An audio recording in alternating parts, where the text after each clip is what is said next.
Edición especial de Hora 25 esta noche desde aquí, desde Pamplona, y junto a mí los tres componentes de la mesa del análisis. Isabel Morillo, periodista del Periódico de España. Morillo, buenas noches. Hola, muy buenas noches. Daniel Fuentes, economista, profesor de Economía de la Universidad de Alcalá. Fuentes, buenas noches. ¿Qué tal, Aymar? Buenas noches. Y el escritor Daniel Bernabé. Bernabé, muy buenas. ¿Qué tal? Buenas noches. Antes del análisis, la información, como todas las noches. El día en 2 minutos, hoy con el director de contenidos de la cadena SER en Navarra, Javier Lorente. Buenas noches. ¿Qué tal? Buenas noches. Más allá de las declaraciones de Vox en Valencia, negando la existencia de la violencia de género, que ahora vamos a analizar, y con los ayuntamientos salidos del 28M a unas horas de constituirse. Hoy hemos conocido el barómetro del CIS de junio. Pronostica que si las generales fuesen hoy, las ganaría el PSOE, aunque el PP acorta distancias. Le separa solo medio punto. Sumar sería tercera fuerza por delante de Vox. Sobre pactos con la ultraderecha. Hallituksen tavoitteena on Suomi, jossa hyvinvointiyhteiskunnan tärkeimpien palvelujen Es la líder de los verdaderos finlandeses, que van a tener carteras importantes en el nuevo gobierno de este país tras pactar con los conservadores. En su poder estarán ministerios como Economía, Interior, Asuntos Sociales o Justicia. El nuevo ejecutivo de coalición promete recortes sociales y limitar la inmigración. Grecia va a terminar hoy los trabajos de búsqueda en el Mar Jónico tras el naufragio de un barco esta semana que deja 79 muertos. Los desaparecidos se cuentan por centenares. They feel that they are still inside, that they are going to die. One person was crying and y los trabajadores sociales que están con los supervivientes cuentan que algunos todavía creen que siguen a bordo del pesquero por el estrés postraumático. La Comisión Europea culpa del naufragio a las mafias. Y después de que el Banco Central Europeo subiera ayer los tipos de interés, el Euribor ha roto hoy el techo del 4%. En los últimos meses había estado bordeando este umbral, pero sin rebasarlo. Hoy termina el día en el 4,02. Gracias, Lorente. Y en la contra de Hora 25... Si es cuestión de confesar, no sé preparar café, no entiendo de fútbol. ¿Saben que Hacienda llevó a juicio a Shakira? Le acusan de haber defraudado millones de euros en impuestos, no haberlos pagado básicamente, porque según la tesis de Hacienda, Shakira sí vivía en España y por tanto tenía que haber pagado impuestos aquí durante algunos años en los que ella niega que viviera en España. Ahí está el lío, están en juicio, y hoy El País ha publicado el contenido, el detalle, la transcripción de la declaración que hizo Shakira ante la jueza en 2019 cuando fue allí a explicarle que ella, en los años en disputa, 2012, 2013, 2014, 2015, ella, dice Shakira, es que yo no vivía en España. Se lo explicó a la jueza. ¿Con qué argumentos, Marisol Rojas? Buenas noches. Buenas noches. Pues que ella venía por amor por un niño con barba que estaba increíble, Piqué. Un día viajaba de Marrakech a Croacia y como iba a sobrevolar Barcelona, le pidió al piloto que aterrizara solo porque quería darle un beso a Piqué. Dice que es lo más romántico que ha hecho en su vida. Es que eso no lo vamos a igualar nunca tú y yo, Nunca, no lo vamos a conseguir nunca. De hecho, ahí va la pullita que le tira Hacienda. Dice, no sé si la agencia tributaria me lo habrá computado como un día en España, ese beso. Shakira tenía además una casa en Bahamas, pero dice que no iba porque Piqué se ponía celoso, porque ella ahí podía cruzarse con su ex, y entonces acabó comprando una casa en Perpiñán, al sur de Francia, para estar cerquita de Gerard. En los 80 minutos de declaración, Shakira dice que su relación era pues una montaña rusa, como el Dragon Khan de Portaventura, y que un guaperas con fama de playboy no era suficiente para que ella pensara vivir en España, y esto es literal, que cómo iba a sacrificarlo todo por un chico al que estaba conociendo ahí asaltando la cuna, porque ella le sacaba 10 años. Pues ya la vida se complicó. Llegó lo de las mujeres facturan y toda la historia. Javois, buenas noches. ¿Qué tal, Aymar? Buenas noches. Si es cuestión de confesar, canta Shakira. Estaba escuchando a Marisol, a lo mejor lo que hay que hacer es usar el VAR, ¿no? Porque ese beso, esos segundos, igual son los que desequilibran el resultado a favor de Hacienda, ¿no? Un día más, unos segundos más en suelo español que en el extranjero, y por tanto le toca pagar a... Por esos segundos... yo por mí, mi parte de lo que es el fisco, que se lo perdonen. Claro. O sea, joder, alguien que es capaz de ir volando de Marrakech a Croacia y pedirle al piloto que pare el avión en Barcelona, que le quiere dar un beso a su novio, joder, eso es la leche, Javois. Y a ver el aterrizaje del piloto. Hay algo bonito en ese acto romántico. Y es que, fíjate, Shakira baja de los cielos para poner los pies en la tierra y besar a Piqué. El Papa baja del avión para besar la tierra y Shakira baja del avión para besar a un defensa del Barça. El amor es ir por el aire. El amor es despegar, no es aterrizar. A lo mejor se rompió algo con ese pico. Shakira sale de entre las nubes, su territorio habitual, como diosa que es, para dar un morreo de esos que nos dábamos en el recreo, un morreo perralleiro.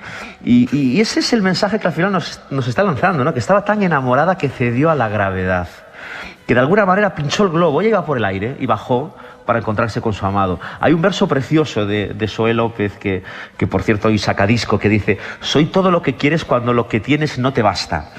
Pero yo te voy a traer otro verso de otro gallego, de Sacó de Casas, que creo que viene muy al caso para cerrar esta deslumbrante intervención. Los pájaros pensaban que volaban, pero era el cielo que caía.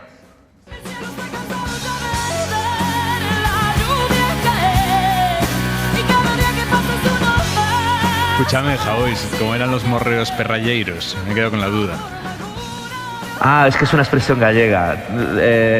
Bueno, así como a medio escondidas. Sí, así, bueno, a escondidas, sin mucha lógica, sin mucho sentido. Pero busca perrallero en Google, esta es bonita. Yo esa palabra últimamente la estoy usando mucho. Estoy intentando infiltrarla como Fariña aquí en el resto de España. Un beso, Javois. La palabra, Aymar, no la Fariña. De eso se cargó Nacho ya.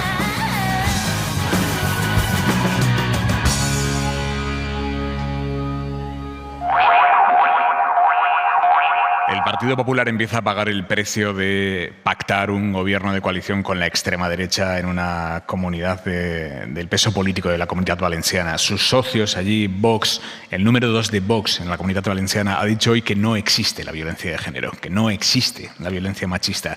Esta gente va a tener la Consejería de Interior en el nuevo gobierno autonómico. Ha salido el PP corriendo diciendo: no, la violencia machista sí existe. Es que ayer estaban firmando juntos un acuerdo de gobierno con esta gente en el que no se hacía ni media referencia a la violencia de género o violencia machista, pero sí a la violencia intrafamiliar, que es ese ácido argumental en el que Vox intenta diluir la violencia de género para terminar negándola, como han hecho hoy explícitamente. Mariela Rubio, buenas noches. ¿Qué tal? Buenas noches, Aymar. Sí, el mismo PP que por boca de su portavoz Borja Semper quitaba ayer al término violencia intrafamiliar, se ha visto hoy contra las cuerdas. Todo después, como dices, de estas declaraciones del número 2 de Vox en la Comunidad Valenciana, José María Llanos, que es además candidato a presidir las Cortes. La violencia de género no existe, la violencia machista no existe. Vamos a acabar con esos test, esas pruebas de género que están obligando a realizar a los funcionarios y a los trabajadores también en algunas empresas. Palabras demoledoras para el PP que suponen un duro golpe a la línea de flotación de su estrategia en plena captación de votantes de centro y mujeres de cara al 23J. Así, la Dirección Nacional ha tenido que salir en tromba buscando separarse del negacionismo de Vox. La violencia de género existe. Desde el PP no daremos ni un paso atrás. No vamos a renunciar a nuestros principios, cueste lo que nos cueste, escribía Núñez Feijóo en un mensaje en Twitter en el que insistía después su número 2, Cuca Gamarra. Y ese compromiso no es negociable y no vamos a renunciar nunca a proteger a todas las mujeres en nuestro país que puedan estar sintiendo esa amenaza. Por su parte, Carlos Mazón aseguraba que reforzará cualquier medida de protección sobre la mujer, aunque recordamos que en su pacto con Vox, igual que sucedió en Castilla y León, se asume el discurso de los de Abascal sobre violencia intrafamiliar. El gobierno que yo presida va a reforzar todas las medidas de protección de la mujer contra cualquier forma de violencia de género, violencia machista. Desde el PSOE pedían hoy la movilización de la España moderada para votar en masa el 23J contra estos acuerdos. Escuchamos al ministro Bolaños y a la portavoz Pilar Alegría. Acudan a votar en masa contra los acuerdos entre el partido del señor Feijóo y el partido del maltratador. Los españoles, y mucho menos las españolas, no podemos permanecer ajenas a esto. En cualquier caso, y pese a la polémica, PP y Vox han seguido en conversaciones para cerrar acuerdos en todo el territorio antes de que mañana se constituyan las corporaciones municipales. Es llamativo, Morillo, que al PP le esté pasando factura política ya su acuerdo de gobierno con la extrema derecha en la Comunidad Valenciana sin que se haya cristalizado ese acuerdo de gobierno, sin que ¿no? hayan tomado posesión. Sí, es llamativo. A mí me resulta especialmente llamativo porque en Andalucía ya hubo una concesión muy importante a Vox con la violencia intrafamiliar. En Andalucía, para aprobar el segundo presupuesto que se pactó en la anterior legislatura, cuando el PP no tenía mayoría absoluta, es verdad que no estaban dentro del Gobierno, pero le hacían concesiones, banderas que Vox cogía y en las que se envolvía para poder sacar adelante los presupuestos. Y entre esas estuvo la creación de un teléfono de violencia intrafamiliar que se puso en marcha en octubre de 2020, que Vox celebró muchísimo, porque le da un paraguas perfecto para defender su discurso de que la violencia específica contra las mujeres, tal y como viene definida en la Ley de Violencia de Género, que la violencia contra las mujeres, y ahí están las estadísticas, es una manifestación de una situación desigual, estructural, arraigada en la sociedad, de poder del hombre sobre la mujer, y responde a unos datos muy concretos. Nos matan muchísimo más que a los hombres, desgraciadamente. Ojalá que no hiciera falta, pero ahí está. Y entonces ellos niegan que esto ocurra, y cuando obtienen este tipo de cosas, como la conquista de la denominación de violencia intrafamiliar o un teléfono específico de violencia intrafamiliar, aprovechan para machacar con su mensaje de que poco más o menos que la violencia de género pues se da exactamente igual que la que se da de un nieto a un abuelo o de un hijo a una madre, y no tiene absolutamente nada que ver. En Andalucía, este tipo de concesiones, tengo que decir que al PP no le ha penalizado lo más mínimo.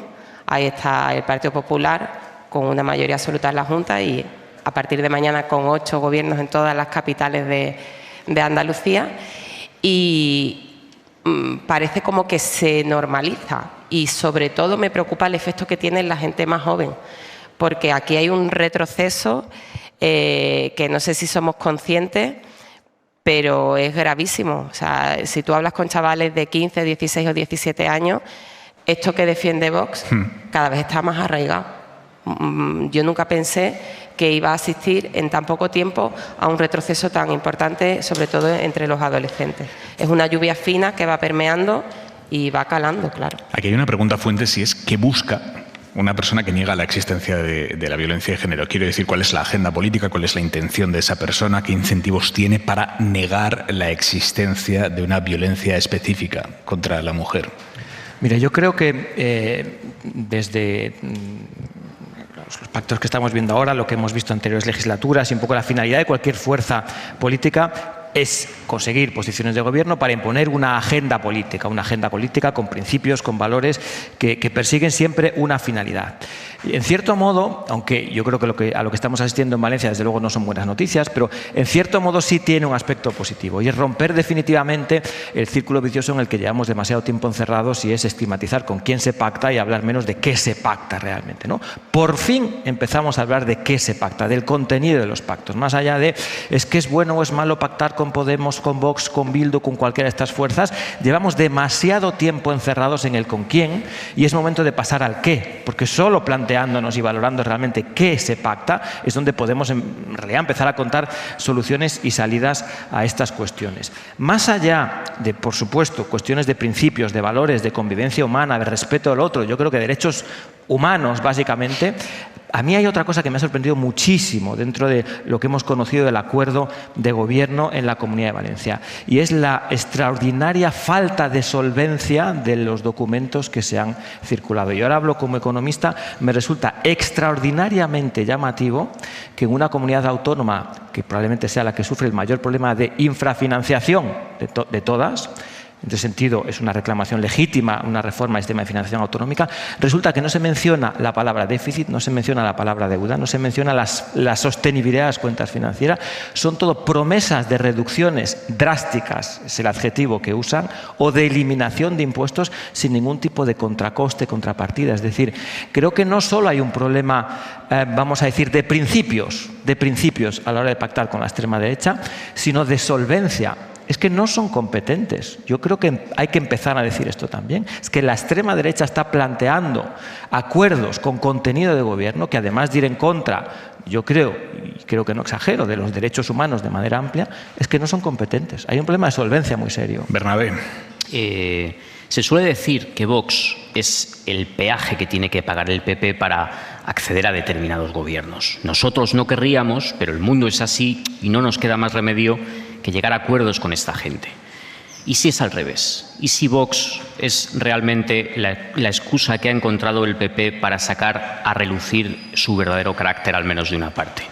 Es decir, esto ya lo pensaban sectores del PP, pero no se atrevían a decirlo, y ahora que pactan con Vox, digamos que tienen esa excusa para poder llevar adelante ese tipo de programas, porque está claro que Feijóo ha hecho hoy unas impecables declaraciones, pero también está claro que no ha habido ningún problema en firmar este pacto que niega la violencia machista y que, por otro lado, y esto es lo más preocupante, hay una gran parte de su electorado que parece que no penaliza ni estos acuerdos ni estas declaraciones, como ya bien apuntaba Isabel, que hemos visto en Andalucía o en otras comunidades. Es decir, que este tipo de acuerdos no penalizan a la derecha, podrían movilizar a la izquierda. Evidentemente puede haber mucho votante progresista, por ejemplo, en Valencia, que ya mismo esté echando de menos el pacto del Botánic y pensando qué tipo de gente hemos metido en las instituciones.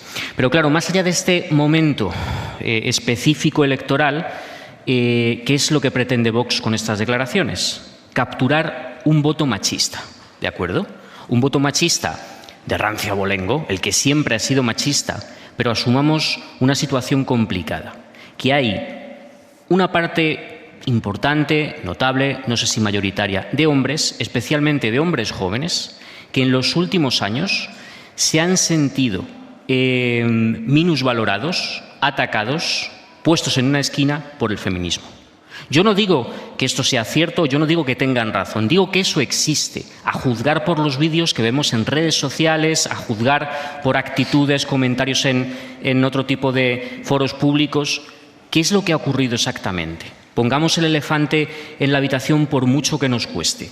Por un lado está claro que la agenda ultraderechista se ha sabido integrar en la vida pública cotidianamente, también con ayuda de determinados medios de comunicación, pero con una habilidad para captar un enfado o algo que ocurría. Es como si muchos hombres jóvenes se hubieran quedado sin modelo, sin un modelo antiguo que se les ha dicho esto no vale, esto es prácticamente delincuencial, pero sin tener un modelo nuevo que acceder. Y desde luego ese modelo que el progresismo ponía encima de la mesa de masculinidad no ha servido, asumámoslo. Y esta es precisamente la situación que se debería integrar en la agenda pública y en la acción política del progresismo. ¿Por qué? Porque lo que está claro, y eso también es cierto, es que hoy el feminismo políticamente no tiene la misma fuerza que tenía en 2018 en su momento de auge de la ola. Es más, seamos sinceros, en estas elecciones el feminismo no va a ser un tema prioritario electoralmente para los partidos progresistas. Entonces, ¿qué es lo que tenemos que ver? Bueno, oye, ¿vamos a empezar a articular el feminismo de otra forma? ¿Vamos a intentar dar algún tipo de discurso más allá de la queja para poder contrarrestar esta ola machista que muchos hombres jóvenes llevan adelante sin ni siquiera ser realmente simpatizantes de la ultraderecha? Morillo. Yo es que esto, Daniel, no lo veo tan claro. O sea, entiendo que ahora mismo posiblemente ningún partido de la izquierda, y me imagino Sumar, que además no va a llevar a Irene Montero, ministra de Igualdad, posiblemente en sus listas, no va a hacer una campaña Yolanda Díaz con la bandera del feminismo, a lo mejor. Pero por otra parte me cuesta mucho trabajo pensar que cuando estamos hablando de el peligro o del coste o de los retrocesos que nos pueden traer pactos de PP y Vox, en el fondo también estamos hablando de machismo o feminismo, no es lo mismo, ¿no? Quiero decir, si estamos hablando de lo que nos puede costar que Vox asuma determinadas tareas en los gobiernos y que introduzca sus discursos como si no pase nada, también estamos poniendo en valor la importancia del feminismo y de la importancia de hombres y mujeres. O sea, yo creo que es que no podemos dejar de hablar de feminismo nunca, en ningún momento. En el tema de la violencia de género, a mí no me sirve que se juegue con dos barajas. Es decir, no pueden salir a decir, como ha dicho hoy Feijóo y después todos los líderes del PP en tromba, nosotros sí creemos que la violencia de género existe y vamos a combatir la violencia de género, y a la vez dar crédito a la violencia intrafamiliar como pide Vox. Ellos juegan con las dos barajas y les va bien. En Andalucía, hoy en día, con un gobierno con mayoría absoluta del PP, el teléfono de violencia intrafamiliar no lo han derogado, sigue funcionando. No llama a nadie pero sigue funcionando, porque derogarlo supondría perder a parte de su electorado que han recuperado posiblemente de las filas de Vox. O sea, todo esto está más que estudiado. Y me gusta mucho lo que has dicho tú, Daniel, del tema de la insolvencia. Porque a mí me parece que si Vox está ya tan normalizado, qué miedo que viene la ultraderecha nos asusta, vamos a empezar a detenernos en lo que han hecho en los sitios donde han gobernado. En los ayuntamientos que yo conozco, desde luego, al menos del año de entrar los gobiernos, ya estaban fuera, habían roto, se habían ido de Vox. O sea, es gente con perfil político, en la mayoría, inmensa mayoría de los casos, de incompetencia absoluta, de desconocimiento de la administración. O sea, a mí me parece que alguien que desprecia profundamente el Estado de las autonomías o que desprecia profundamente la Unión Europea, no tiene sentido que asuma competencias de gobierno en una comunidad autónoma. Fuentes. Yo creo que el ruido ha cambiado de bando y la máquina del ruido ahora está entre la extrema y la extrema derecha y eso va a hacer mucho daño a la convivencia política entre estas dos fuerzas y al conjunto de la ciudadanía y nuestro bienestar. Los extremos viven del ruido, se alimentan del ruido, crecen en el ruido y lamentablemente a lo mejor alguna parte de la ciudadanía piensa con cierto cansancio, con cierta ingenuidad o con cierta esperanza o seguramente con buena fe. Bueno, al final las instituciones son suficientemente fuertes y esto va a ser solo ruido. Ya veréis como cuando lleguen a situaciones de gobernabilidad, pues al final la institucionalidad hará que entren en razón y no va a ser para tanto. Y a mí eso me da mucho respeto, ¿no? Porque así es como se resquebrajan las instituciones, así es como se resquebraja la convivencia. El ruido empieza en las calles y al final acaba en las instituciones y eso ya es mucho más difícil de corregir. Yo creo que estamos, afortunadamente, aunque no lo parezca todavía, a tiempo de parar ese deterioro institucional, esa entrada de la extrema derecha a gran escala en las instituciones y deberíamos poner todos los medios para ello. Mañana se constituyen los ayuntamientos de toda España y a estas últimas horas de la noche, estamos a punto de llegar a las 10:30, a las 9:30 en Canarias, están terminando de cuajar los pactos que quedaban por resolver. Y aquí también Vox y su alianza con el PP están influyendo mucho en esa nueva foto de la España municipal que va a cristalizar mañana. David Junquera, buenas noches. Buenas noches, Aimar. El mapa está teñido de azul en casi todas partes y color verde azulado en muchas otras. El PP tiene en el zurrón bastantes mayorías absolutas, bastantes mayorías simples y donde no le llega para superar al PSOE tira sin complejos de Vox. Habrá unos 30 alcaldes populares en capitales de provincia. Toledo, Valladolid, Burgos, Guadalajara y Ciudad Real tendrán mix derecha-ultraderecha, pero hay también muchas ciudades grandes como Alcalá de Henares, Torrent, Talavera, Molina de Segura, Calviá, Tomelloso, Cieza o Níjar, que tendrán concejalías Abascal Style para desplazar al PSOE que había ganado los comicios. Luego los de Feijóo gobernarán en minoría en urbes como Sevilla, Ciudad Real, Valencia, Huesca, Cáceres, Zaragoza, Castellón, Alicante, Huelva, Palma o Albacete. Pero siendo realistas, cuando haya que aprobar algo gordo como unos presupuestos, tendrán que cortejar a Vox. En Jaén el PP se arrima a la formación local Jaén Merece Más y en Santa Cruz de Tenerife se une a Coalición Canaria para evitar que pille bastón el PSOE. Un PSOE que utilizará el pacto para rascar algunos consistorios importantes. En Galicia, Lugo y Coruña van a ser socialistas con el apoyo del BNG y la fórmula va a funcionar al revés en Pontevedra. En todas, el que tenía más votos era el PP. Poco más atesoran los de Pedro Sánchez, León, Soria, Palencia, Cuenca, Tarragona, Lleida, Las Palmas y previsiblemente Vitoria, donde PNV y PP apoyarán para evitar que se quede la alcaldía Bildu. Otra capital que querría apuntarse al socialismo es Barcelona, pero pinta mal para Collboni. Los comuns no quieren abrirle la puerta con la ayuda del PP y todo apunta a que Trias de Junts gobernará con el ok de Esquerra. Lo veremos mañana. Como digo, se constituyen todos los ayuntamientos de España, un sábado políticamente muy intenso. ¿Qué nos dice, Bernabé, qué conclusiones se pueden extraer de este mapa de los ayuntamientos en España? Yo creo que la primera es que es obvio que el mapa municipal gira a la derecha, gira hacia el PP, y esto es el resultado de unas elecciones en un momento muy determinado que salieron como salieron.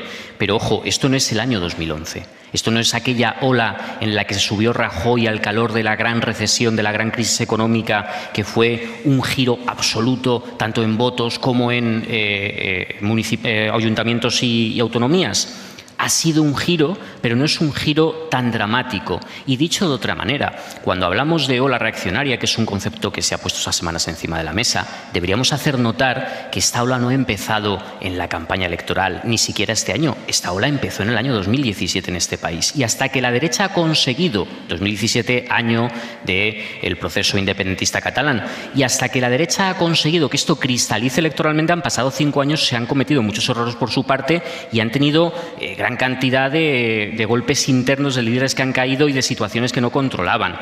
¿Qué quiero decir con esto? Que cuando vemos el mapa detalladamente, vemos que el PSOE no ha perdido tantas plazas como la imagen general parece decir. Vemos que hay zonas con especificidades muy propias. Por ejemplo, en Galicia, Vox no tiene casi un concejal. Vemos como en Andalucía hay un proceso de cambio grande también en las ciudades hacia el PP. Vemos especificidades. Hasta, por ejemplo, veía hoy que en Sanlúcar de Barrameda, Cádiz, vuelve el ayuntamiento 36 años después a manos de Izquierda Unida. Quiero decir que no es todo la imagen general, sino que hay que ver la especificidad y la ola reaccionaria no lo es tanto de momento. Morillo. Hombre, para que tú te hayas fijado en Sanlúcar de Barrameda, que eso es la aldea gala, aparte de lo bien que se está en Sanlúcar posiblemente. Pero claro que ahora mismo comparto contigo que el PSOE no ha perdido tantos votos. Si tú miras en número, ha perdido 400.000 votos en España, en Andalucía, por ejemplo, 100.000 votos. No ha perdido tantos votos como poder institucional va a perder. Y a mí me parece que eso, no sé si es una antesala de lo que vamos a ver que ocurre el 23 de julio. Desde luego el PP está convencido de que sí. Pero sí que creo que hay un cambio de ciclo claro. Y creo que hay una ola no sé si decía anti-PSOE, anti-Pedro Sánchez, anti-gobierno de coalición PSOE Unidas Podemos, pero lo que mueve y hipermoviliza a la derecha es un movimiento no de defensa de su programa, de sus proyectos y de sus ideas, porque todavía no sabemos cuál es el programa, el proyecto y las ideas del PP y de Feijóo, sino más bien una ola de rechazo, de enfado, de cabreo, y eso no sé si es de tripa, si tiene sentido, si no. Hemos hablado mucho de la gestión, ha habido una buena gestión, hay un buen momento económico, pero eso es lo que hay en la calle. Dani. Si miramos fuera de nuestras fronteras pasa algo parecido. Por lo tanto, las explicaciones exclusivamente idiosincráticas españolas no sirven para explicar todo. Ahora mismo la extrema derecha gobierna en Italia. En Francia la sensación es ficticia, pues porque es verdad que el presidente de la República, por sus particularidades de gobierno, pues tiene una concentración de poder, unas facultades que no tienen otros países, pero una sociedad claramente fracturada en dos, donde la extrema derecha gana posiciones. Y en Alemania las últimas encuestas nos están diciendo que la extrema derecha alemana está incluso por encima en intención de voto del Partido Socialdemócrata alemán. Por lo tanto, algo pasa, vamos a ir de manera transversal, que supera las tesis de que es el antisanchismo o el odio al Partido Socialista o el odio a Podemos o a Irene Montero, en fin, todas las tesis que podamos poner encima de la mesa. Yo, por volver a la pregunta que nos planteaba Aimar sobre el mapa de pactos territoriales, creo que es, y además no lo digo de manera peyorativa, es un poco el páctese quien pueda, ¿no? En vez de sálvese quien pueda, el páctese quien pueda. Al final, y esta es la realidad, las fuerzas políticas pactan con aquellos que tienen más afinidades programáticas y de manera de ver el mundo.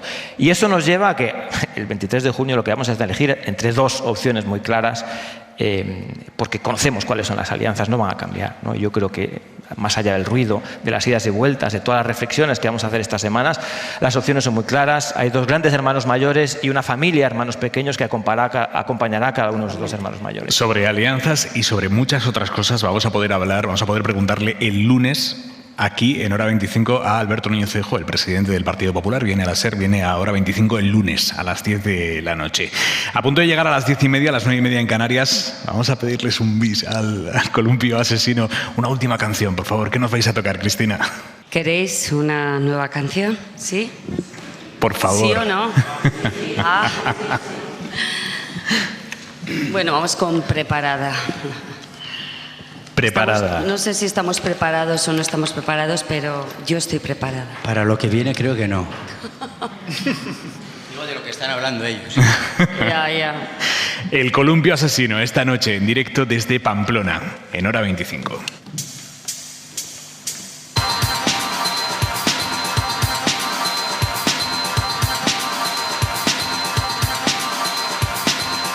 Estoy más que cansada de estar siempre esperando, estoy más que cansada de estar siempre buscando, pero ya he terminado, estoy preparada, voy a acabar contigo. Mi piel se ha tragado todas mis cicatrices, me ha arrojado en marcha en medio de mi autopista, estoy hecha a pedazos, mi copa ha reventado. Sangre grita luz, agoniza mi noche, subiré al cielo dejándote caer. Voy a estar despierta, voy a estar atenta, voy a acabar contigo. Lanzaré cerillas al sofá, pegándolo bien antes con alcohol, y una nube negra marcará una nueva mentira y un funeral. Voy desplumando lechuzas, sonriendo ante el fuego, tú limpiando mi rastro. Un millón de botellas han llegado a la puerta con un mismo mensaje: miedo a vivir. Mi sangre grita luz, agoniza mi noche, subiré al cielo dejándome caer. Voy a estar despierta, voy a estar atenta, voy a acabar contigo. Y lanzaré cerillas al sofá, regándolo bien antes con alcohol. Y una nube negra marcará una nueva mentira y un funeral. Y dejaré mis naves al llegar y no miraré más hacia atrás. Nunca es suficiente para ti, para empezar de nuevo hay que morir.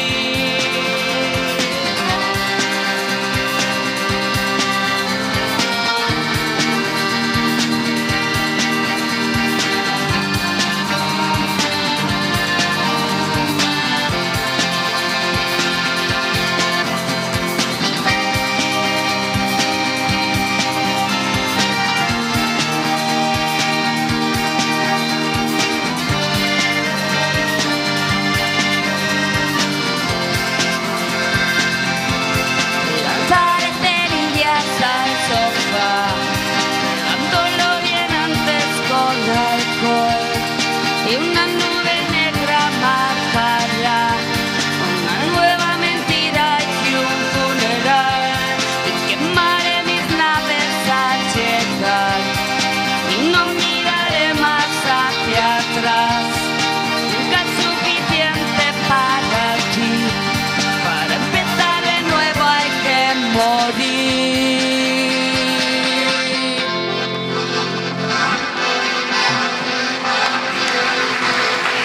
Gracias. Gracias a todos. Hasta siempre, el columpio asesino. Gracias. Hora 25. Aimar Bretos. Son las 11 menos 23 minutos de la noche, las 10 menos 23 en Canarias. María Chivite, presidenta de Navarra. Buenas noches. Buenas noches. Gracias por acogernos. Encantada. En su tierra, presidenta. Voy a preguntarle ahora mismo por la investidura aquí en Navarra, pero déjeme antes preguntarle por la noticia que nos ha atravesado a todos hoy. El número 2 de Vox en la Comunitat Valenciana, en la misma semana en la que han firmado un acuerdo de gobierno de coalición con el PP, diciendo ante los micrófonos: la violencia de género no existe, la violencia machista no existe. Esto, un partido que va a tener la Consejería de Interior en la Comunitat Valenciana. ¿A usted esto qué le sugiere? Bueno, lo primero, ya sabíamos que Vox son negacionistas de la violencia machista, y lo que sí llama la atención no es que, bueno, pues por fin el Partido Popular se ha quitado la careta. Por mucho que hayan salido esta tarde en tromba a decir que ellos sí defienden la violencia machista, el acuerdo que han firmado niega la violencia machista, porque no es lo mismo violencia machista que violencia intrafamiliar.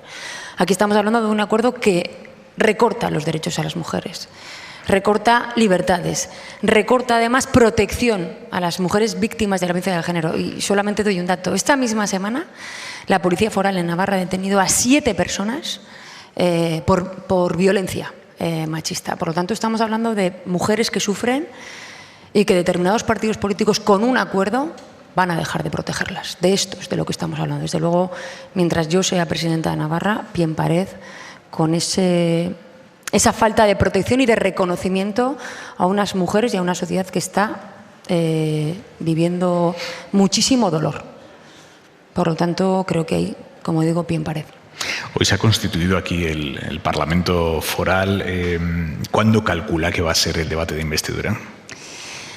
Bueno, la investidura, la legislatura anterior... Aquí en Navarra, bueno, todos es que claro, antes tenemos los y después de Sanfermines. San Fermín. Esto es que marca la agenda del año, ¿no?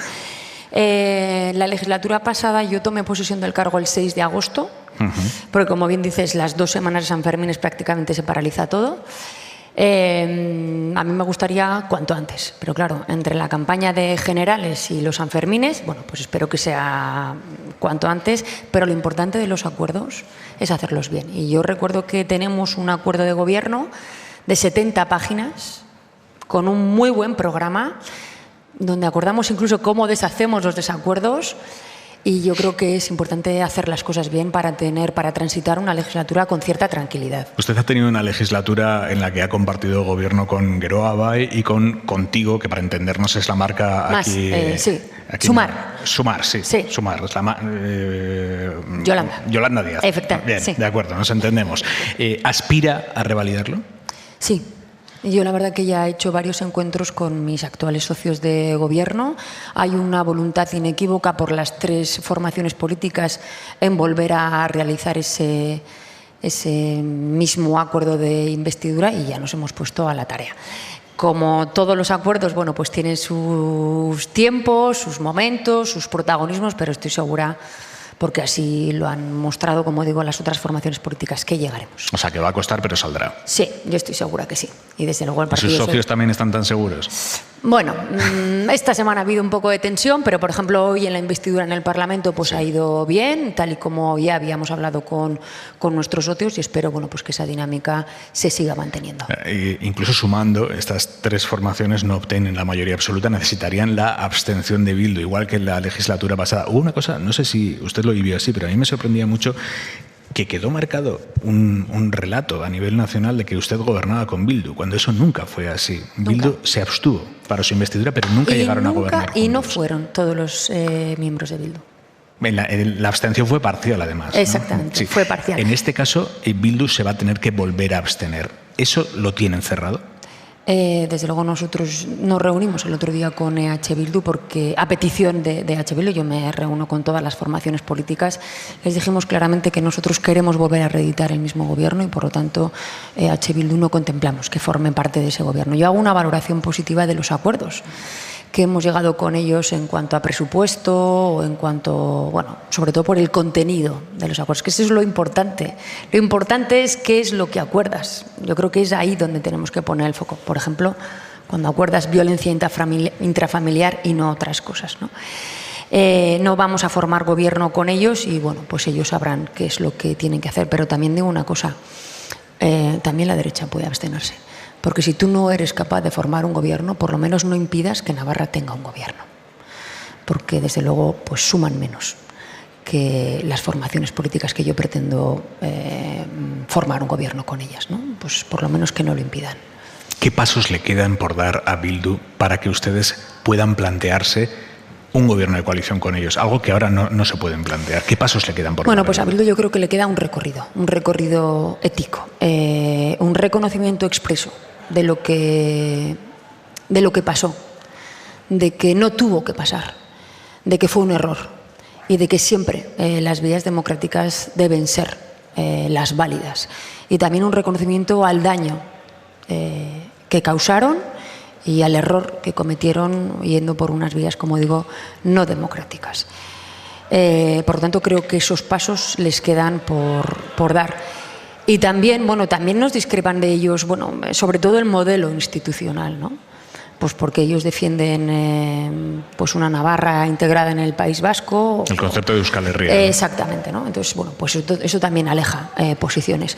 Es verdad que los acuerdos a los que hemos llegado con ellos, y los hemos hecho siempre públicos, no, sin nada que esconder, pues han tenido que ver con el avance en la gratuidad de la educación del 0-3, o el avance en las plazas concertadas en residencias, o más financiación para los municipios. Quiero decir que en cuestiones en las que, bueno, pues sabían que íbamos a estar de acuerdo. Jamás nos pusieron encima de la mesa, por ejemplo, la obligatoriedad de estudiar euskera en toda Navarra, por ejemplo, porque saben que ahí el Partido Socialista pues no está. Siempre pusieron en la mesa cuestiones más sociales en las que, bueno, pues el Partido Socialista pues ha estado de acuerdo, ¿no? ¿Usted les va a dar algo a cambio de que ellos se abstengan en su investidura? No.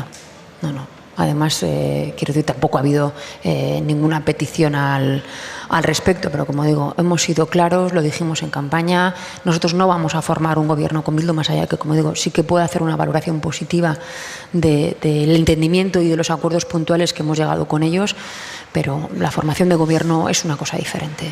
Mañana se constituye, entre otros 8.000, el Ayuntamiento de Pamplona. ¿Qué va a pasar en Pamplona? En Pamplona, UPN fue la fuerza más votada, la derecha regionalista navarra, para quien nos esté escuchando fuera de aquí. Bildu también obtuvo unos buenos resultados y ustedes tenían la capacidad de desempatar, digámoslo así. ¿Qué van a hacer mañana? Nuestra candidata lo dijo clarísimamente en la campaña. Nosotros no vamos a votar a Sirón para ser alcalde. A Sirón es el candidato de Bildu. Ni tampoco vamos a votar a la candidata de UPN, a Cristina Ibarrola. Y lo que dijimos lo vamos a mantener. Hemos procurado hacer una tercera vía en Pamplona que desatascara esta situación, porque no queremos un gobierno... Bueno, Asirón ya fue alcalde y vimos que, bueno, pues hizo, si me permiten... Asirón es el candidato de Bildu, perdón, que fue alcalde en su día. Y que cometió, si me permite esa expresión, esas alcaldadas, ¿no? Esa imposición, ese sectarismo que no queremos que vuelva. Pero también hemos visto esta legislatura con UPN una paralización absoluta porque no han sido capaces de llegar a acuerdos. No hemos tenido presupuestos más que el primer año de legislatura y aquí llevamos 8 años entre hacer y deshacer. Queríamos una tercera vía para que Pamplona avanzara, saliera de esa parálisis, y una vía que no fuera ni gobernar para unos o para otros, sino para el conjunto de la ciudad, crecer conjuntamente con los barrios. Bueno, y esa es la vía que vamos a seguir intentando hasta el último momento. Y si no, ¿se votarán a ustedes mismos? Sí. Y eso quiere decir que gobernará UPN. Pero vamos a seguir intentando la tercera vía hasta el último momento. Hemos tenido reuniones tanto con Geroa Bai como contigo, Surekin, aquí en Pamplona, para buscar esa tercera vía, incluso si no fuera nuestra candidata la que concitara esos votos. O sea, ustedes estarían dispuestos, esto para traducirlo yo, estarían dispuestos a hacer alcalde al candidato de un partido que es Geroa Bai, que es muy traducido, simplificándolo mucho, pero es el PNV en Navarra, muy traducido. Sé que usted no me lo va a decir así porque gobierna con ellos, pero son ellos, básicamente. Que han obtenido pocos concejales, pero para desatascar esa situación de que no vayamos o a un gobierno nacionalista o a un gobierno de derechas, una tercera vía. Vale. Si nuestra candidata no es la adecuada, estamos dispuestos incluso a ceder eso y que concite el apoyo, pues incluso pues el candidato de Geroa Bai. ¿A qué hora es la investidura mañana? A las 12. A las 12. Navarra es compleja en todos sus sentidos. Y en la comarca, o sea, hay acuerdos entre muchas formaciones políticas. ¿Hay algún ayuntamiento en Navarra en el que ustedes hayan sido la fuerza más votada y Vox vaya a propiciar que ustedes no gobiernen? Efectivamente, así va a ser. De hecho, UPN hoy ha obtenido la secretaría de la mesa del Parlamento por los votos de Vox. Y UPN mañana tendrá la alcaldía de San Adrián, siendo el Partido Socialista la fuerza más votada por los votos de Vox. Quiero decir, esos 187 ayuntamientos que se van a conformar en España con Vox, uno de ellos está aquí en Navarra y es en San Adrián. Usted es de toda España una de las pocas socialistas que ha salido bien en la foto del 28 de mayo, quiero decir, ha mantenido poder, ha mantenido el mismo número de escaños, de diputados en el Parlamento foral. ¿A qué atribuye esos resultados cuando el resto de sus compañeros socialistas en España han perdido muchísimo poder institucional? Bueno, han perdido poder institucional, lo escuchaba también en la mesa, pero no tanto votos, porque de hecho Chimo me planteaba el otro día que es que han tenido un magnífico resultado, han crecido en escaños. Francina también en Baleares ha tenido buenos resultados, pero Sí, al final... presidenta, pero sí, el poder institucional... ganar es gobernar, y todo lo que no sea gobernar es perder. Bueno, pues yo espero poder reeditar este gobierno en semanas, ¿no? En breve. Yo lo lamento mucho por mis compañeros, por supuesto, pero bueno, yo creo que aquí hemos aguantado bien los socios y bueno, reeditaremos el gobierno, espero. Hay un castigo a la gestión del gobierno central, a la conformación del gobierno central, a la composición, al mensaje que proyecta. ¿Qué pasa ahí? ¿A qué se está castigando? Bueno, yo creo que la escenificación de una división de la izquierda ha desmovilizado el voto. Lo tengo clarísimo. Yo, si hago el análisis de Navarra, la caída de la participación es clara e influye también en el electorado, ¿no? Y en los resultados electorales. Yo creo que aquí la movilización es clara y cuando la izquierda anda dividida, pues dicen, oye, pues me quedo en mi casa. Y yo creo que viendo lo que vamos a ver mañana en muchos ayuntamientos o lo que estamos viendo en la conformación de gobiernos, de comunidades, creo que la izquierda tenemos que pensar, basta ya de nuestras pequeñas cosas, que lo que tenemos enfrente es algo serio. Es un retroceso de libertades y de derechos, sobre todo para las mujeres, porque también están hablando de la derogación de la ley del aborto o incluso de la ley de eutanasia. Por tanto, dejémonos de nuestras cosas y pensemos realmente en la ciudadanía y pongámonos de acuerdo y hagámoslo ya. ¿Pero usted cree que la advertencia de la llegada de esa ola reaccionaria moviliza al votante progresista? Hasta ahora todos los ejemplos que hemos tenido en España y fuera es que no. Bueno, yo creo que lo que no moviliza es tanto ese miedo Vox. Yo creo que hay que hablar de contenidos. Por eso digo, y entiéndanme, no es tan importante el con quién como el para qué, ¿no? Cuando llegas a acuerdos. Y ese programa que hemos visto de acuerdos, no el resumen de libertad, defender la libertad, ¿no? que era como ridículo, sino el contenido de los acuerdos, donde ya estás negando la existencia de la violencia machista, eso es lo grave.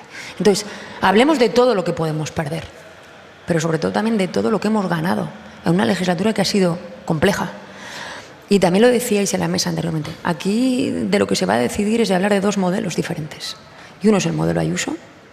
Ya hemos visto el estudio de lo que ha pasado en las residencias de ancianos, qué es lo que ha prevalecido ahí y qué está pasando con los servicios públicos, educación, sanidad, etcétera. Ahí tienes el modelo Libertad, el modelo Ayuso, o el modelo, por ejemplo, que tenemos en Navarra, una comunidad, de hecho, la comunidad con mayor calidad de vida de España, en donde hemos sabido aunar desarrollo económico, pero también cohesión social, porque somos la comunidad con menor tasa de pobreza y con menor tasa de desigualdad. Por lo tanto, creo que eso es un modelo de éxito y lo que se va a decidir en las próximas elecciones generales es qué modelo quieres. Un modelo que prime la riqueza económica de unos pocos y el que venga detrás que arree, que eso es la libertad, literal, o un modelo que sea capaz de aunar las dos cosas, que lo ha hecho el Gobierno de España también. Presidenta, es difícilmente creíble que haya un 50% de españoles o incluso un 50 y pico, ya veremos qué pasa en las elecciones, que realmente vaya a votar diciendo yo quiero un modelo en el que unos pocos se enriquezcan. La gente que vota a la derecha no vota en esa clave. Bueno, vota en clave, lo decíais, algo ¿no? Encontrarán. Me parece que lo comentabas tú. Como es un voto como más reaccionario, ¿no? Esto de estos jóvenes que votan a Vox porque parece que han perdido, ¿no?, poder por el avance de los derechos de las mujeres, etcétera, etcétera, ¿no? O estos que ahora son negacionistas del medio ambiente porque esto de las leyes medioambientales a mí conmigo no va, ¿no? Ese voto reaccionario es el que está saliendo ahora. Yo creo que aquí tenemos que decir muy claro qué es lo que nos estamos jugando y efectivamente que luego la ciudadanía decida. Ahora, luego que nadie se queje del resultado electoral, ¿eh? Por eso nos tenemos que esforzar en explicar qué es lo que está en juego, qué es lo que está en juego de verdad. Pero claro, nosotros que hemos hecho estudios entre 15.000 estudiantes en nuestros colegios, hemos visto que el 50% de los estudiantes dicen haber sufrido acoso. Y mucha parte de este acoso tiene que ver con la identidad sexual. Por tanto, es muy importante que que en los colegios nosotros tenemos el programa Escolae, ¿no? Habla de los abusos sexuales en niños, habla de la identificación de esos abusos y habla también del respeto a las distintas identidades sexuales o a los distintos gustos sexuales, a los distintos modelos de familia. Eso es muy importante tenerlo en las escuelas. Presidenta, ¿empieza a haber en el Partido Socialista un debate interno sobre qué pasa si Pedro Sánchez pierde el 23 de julio? ¿Quién lidera esa nueva etapa? Bueno, yo creo que las cosas paso a paso. Y ahora estamos en el momento en el que nos jugamos el 23 de julio el futuro de este país. Avanzar o retroceder. Y el Partido Socialista ahora está centrado en tener los mejores resultados de cara a las elecciones generales. ¿Cuánta gente le ha llamado en las últimas semanas a ver a quién apoyaría usted?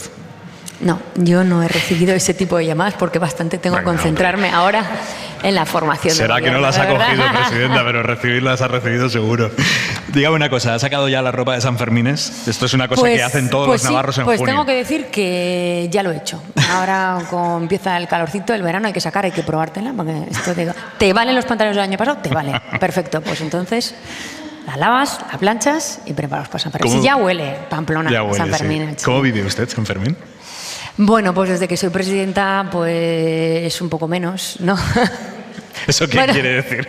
Me interesa mucho cómo los vivía antes. Porque al final, pues ser una persona conocida y que siempre tienes que guardar las formas, pues en San Fermín es un poco más complicado, ¿no?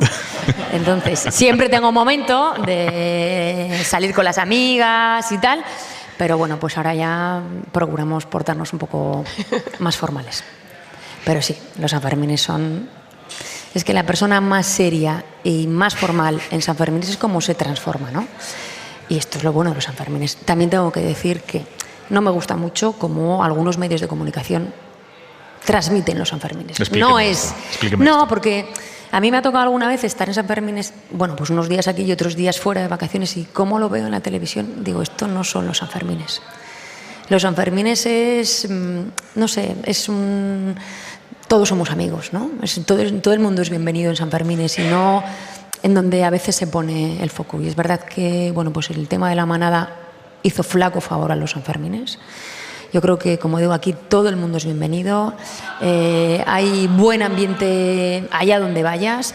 Y no hagamos de lo anecdótico, de lo malo, de las anécdotas malas que pasan en Sanfermines, toda la imagen de Sanfermines, porque eso no es así. Aquí viene alguien de Australia y es bien recibido y te puedes hacer amigo de cualquiera de Pamplona. Esos son los Sanfermines. Presidenta, dígame un lugar de Navarra que yo no conozca, que no salga en las guías y que no me pueda perder. Y asuma que va a quedar mal con el resto de Navarra. Hombre, no me puedes dar a elegir. Sí. Porque Navarra tiene tanta diversidad paisajística que no me puedes dar a elegir uno. Pero bueno, a mí como paisaje, el Lazaredo de Lurrederra es una de las cosas más bonitas que tiene nuestra comunidad. O también el paisaje de las Bardenas. Una excursión por las Bardenas también lo dice una ribera, ¿no? No sé, Navarra, cualquier sitio que vayas, comes bien. Esto también es muy agradecido porque tenemos una fantástica huerta y unos fantásticos restaurantes, pero sobre todo Navarra es calidad de vida y todo el mundo aquí es bienvenido. Y tienes paisajes de todo tipo y condición y seguro que vayas donde vayas, te gustará. María Chivite, presidenta de Navarra, gracias, buenas noches. Gracias a vosotros. La ropa para mañana, Jordi Carbó, buenas noches. Buenas noches. Mañana y el conjunto del fin de semana casi que es obligado uniforme ya de playa para aquellos que se puedan acercar o tengan cerca las playas. Y es que ya en prácticamente todo el litoral de nuestro país tenemos temperaturas del agua por encima de los 20 grados. En Baleares acercándose ya a los 24. En un fin de semana que, como hoy, va a ser plenamente veraniego. Incluso las noches ya serán un poco cálidas. Mañana máximas un poquito más altas que hoy, destacando cerca de 40 grados en el Valle del Guadalquivir, también del Guadiana. Y cuidado las tardes del fin de semana, pero especialmente mañana a las tormentas. Aquí en Navarra tendremos, pero también en prácticamente cualquier punto de Castilla y León, la cordillera cantábrica, la ibérica y los Pirineos, así como en el Ebro. Lo peligroso de estas tormentas es que irán acompañadas de fuertes rachas de viento, más de 90 kilómetros por hora, y lamentablemente en algunos casos granizo. Hasta mañana, hasta el lunes, Jordi. Buen fin de semana. Hora 25.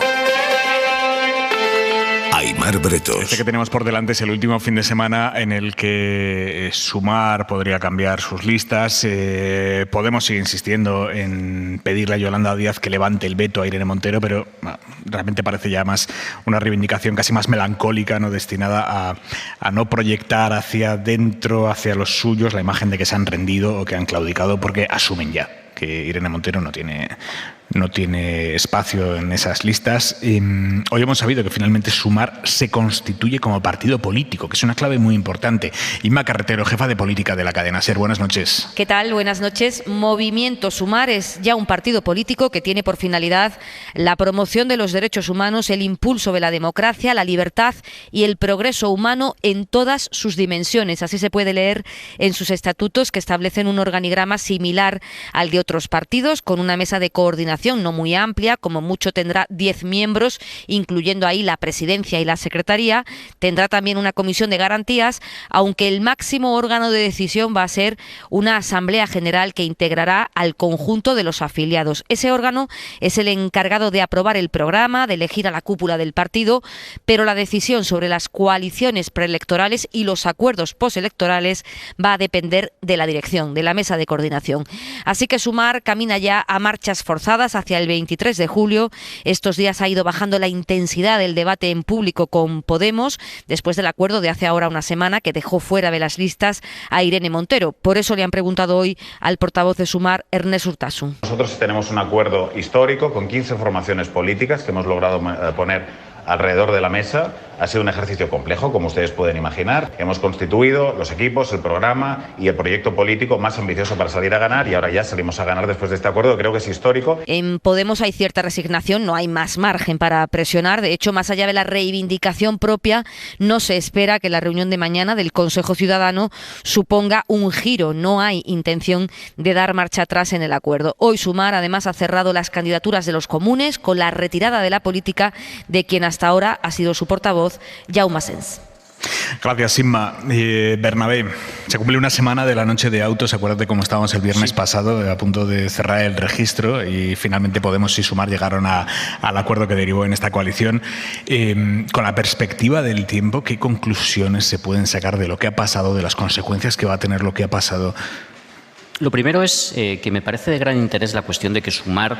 Digo la perspectiva del tiempo, una semana. Pero con los tiempos que tenemos es suficiente, yo creo, para ver determinadas líneas que ya están ahí. Que Sumar sea un partido, esto nos tiene que retrotraer efectivamente que era Unidas Podemos, que nunca salió de ser más allá de un grupo en el Congreso de los Diputados, de un grupo parlamentario.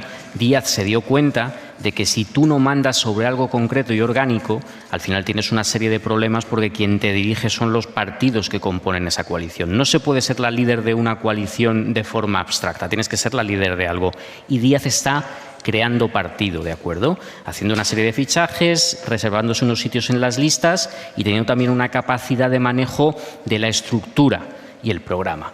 Esto ha creado, no sé si un cierto malestar, pero sí desde luego un cierto resquemor en los partidos que componen esta coalición, en casi todos. Quiero decir, no es solo Podemos, también Izquierda Unida, incluso los comunes. Yo sé que esta semana han tenido la sensación que, obviamente, claro, Díaz tiene un gran peso electoral, es una gran candidata, pero sienten que se les va a exigir hacer una serie de cosas para sus estructuras y su militancia, y que, sin embargo, la dirección de eso va a estar enormemente mediada y controlada por el nuevo partido, ¿no? En todo caso, estos son, digamos, los engranajes de una máquina que echa a andar y que se van a tener que ir engrasando, ¿no? En la situación concreta hemos visto que todo lo que pasó la semana pasada fue, como decíamos, una enorme escenografía que que Podemos puso en la mesa. Pues mira, para resumírtelo en una frase, para que los seguidores de Canal Red no se comieran por los pies a la actual dirección de Podemos. Y de una u otra manera les ha funcionado. Yo no he visto esta semana en las redes peticiones de dimisión para Ione Belarra por traidora, ¿no?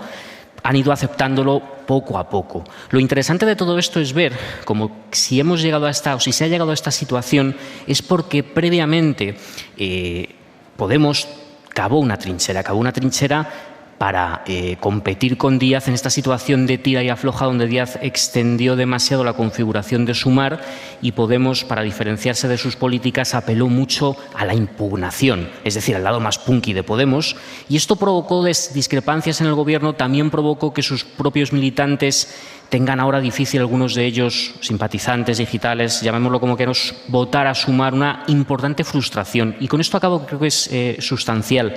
Esta frustración en el votante, militante, simpatizante de izquierdas, creo que no solo se refiere a los de Podemos. Yo detecto que hay más sectores de diferentes partidos y no afiliados a nada que esa frustración la tienen. Creo que Sumar, si ha nacido con el objetivo de la cohesión, y parece que de momento lo ha alcanzado, creo que su objetivo a medio o largo plazo es superar la década pasada y encontrar un perfil propio. Y ese perfil propio tiene que ir en luchar contra esta sensación que tienen muchos de estos militantes simpatizantes, que estar en el Gobierno es solamente comer sapos, que la política institucional no vale para nada, que se brilla poco y que lo que se quiere es volver a la manifestación y a la calle. Esta nostalgia de la pasada década que durante esta legislatura tengo la sensación que alguna gente no ha superado. Fuentes. Vamos a ver, creo que el gran problema de Sumar en este proceso de negociación, de refundación, de reconstitución, de integración, sigue siendo el ruido. Y eso es lo que todavía no se ha solucionado. Es decir, si se van a integrar, pero va a seguir habiendo un descontento entre sus cuadros, entre sus bases, entre sus militantes, pues habremos avanzado poco, ¿no? No se habrá resuelto uno de los grandes problemas. No podemos enfrentarnos a un mes de campaña, 40 días que tenemos por delante, con la máquina del ruido que tanto daño ha hecho todavía en funcionamiento. Eso es lo primero. Y dos, tengo la sensación de que llega tarde, de que no sabemos si vamos a ser competitivos el conjunto de las fuerzas de izquierdas para la fecha del 23 de julio. Llega tarde, quedan 40 días, se puede ser competitivo en todo el territorio nacional, montar un partido, montar una estructura, tener cuadro, tener circunscripciones, tener logística, tener financiación, todo lo que hace que un partido, además de una líder claramente identificable, de un proyecto de ideas, de un rejuvenecimiento, entradas y salidas de cara, o sea, muchas cosas que están aportando de verdad, si a la hora de verdad se va a ser competitivo electoralmente, que es de lo que se trata, ¿no? De al final tener escaños para tener opciones de gobierno, ¿no? Entonces, bueno, quizás llega tarde, no sé, lo veremos el 23 de julio. Morillo. Bueno, sí, yo tengo interés también en ver cómo se afronta la campaña. Decía Bernabé que quizás las posiciones tan beligerantes y tan peleonas que hemos visto en los dirigentes de Podemos con las listas han amainado, y esta semana el ruido ha ido bajando, y que posiblemente pasará y colaborarán en la campaña. Yo no sé hasta qué punto eso va a ocurrir o no, porque con Podemos nunca se sabe. Yo no sé si Yolanda Díaz va a poder hacer una campaña hablando de lo que quiere hablar, o va a tener que seguir dando explicaciones. Como decía Fuentes, si el ruido de alguna vez va a parar, y aunque ya pare ahora, ya sería tarde. Pero bueno, es importante, o sería muy importante, que si Yolanda Díaz va a un debate electoral no tenga que dar cuenta de si Irene Montero va en una lista o no, y pueda hablar de otro tipo de asuntos y de propuestas, porque seguro que el adversario le va a meter el dedo en la llaga por ahí, ¿no? En Andalucía, por ejemplo, Sumar ha sido facilísimo. Allí es Izquierda Unida, el Partido Comunista, han colocado a sus mayores dirigentes en los puestos de salida. No ha habido ningún tipo de problema en la conformación de las listas. Al final, pues lo que tiene arraigo territorial, los que tienen ayuntamientos, los que tienen poder, los que han ganado el 28M, es Izquierda Unida. Y eso, pues ya está. Y al final, Sumar puede ser un nuevo partido político, hoy constituido, con una nueva líder, pero sigue siendo un conjunto de partidos que cada uno reivindica su fortaleza y su sitio, y algunos se creen que son más fuertes de lo que son, y otros pues saben ajustarse al papel que se les da. Hay algo que se está hablando bien poco, y es ¿qué defiende Sumar? Quiero decir, ¿cuál es el programa de Sumar? Sumar le ha encargado la elaboración de un programa a Eugenia Rodríguez Palop, que tiene un papelón ahí, porque una cosa es qué opina Sumar sobre un asunto que no tiene por qué coincidir con lo que opina o defiende Podemos o Compromís o los comunes. Pienso, por ejemplo, en la prostitución. Ahí hay posiciones absolutamente encontradas. Hay regulacionistas, hay abolicionistas, cada partido defiende una cosa. La posición de Sumar, ¿cuál es la posición de Sumar? ¿Quién la decide? ¿Con qué legitimidad?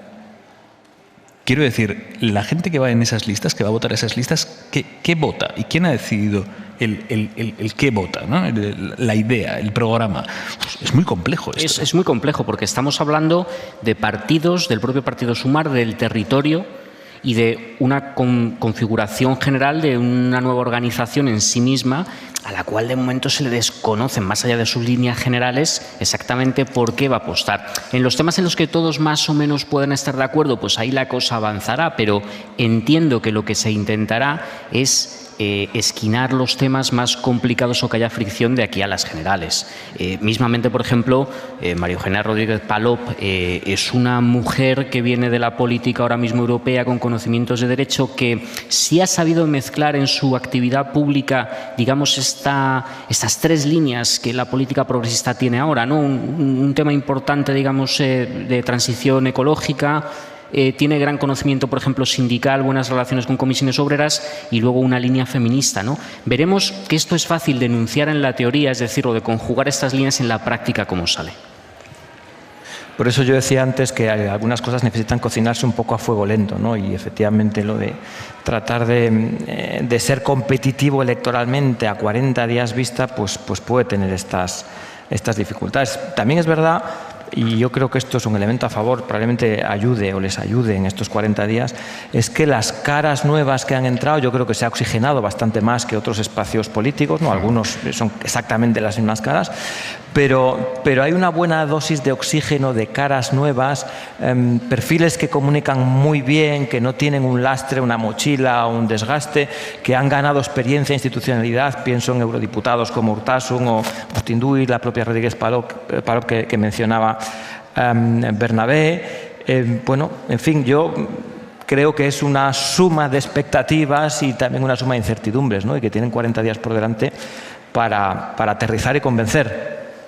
Bueno, y además que tampoco en el número 2 que se ha elegido Yolanda Díaz, ahí mismo ha abierto un foco con todo este tema del Frente Polisario, en fin, que es difícil hasta escoger los perfiles. Cuando tú quieres coger perfiles tan transversales que llega a todo el mundo, pues al final siempre hay alguien que no se sienta representado. Pero bueno, si somos justos, aquí pasa más porque es una amalgama de muchas siglas, pero esto casi pasa en todos los partidos políticos.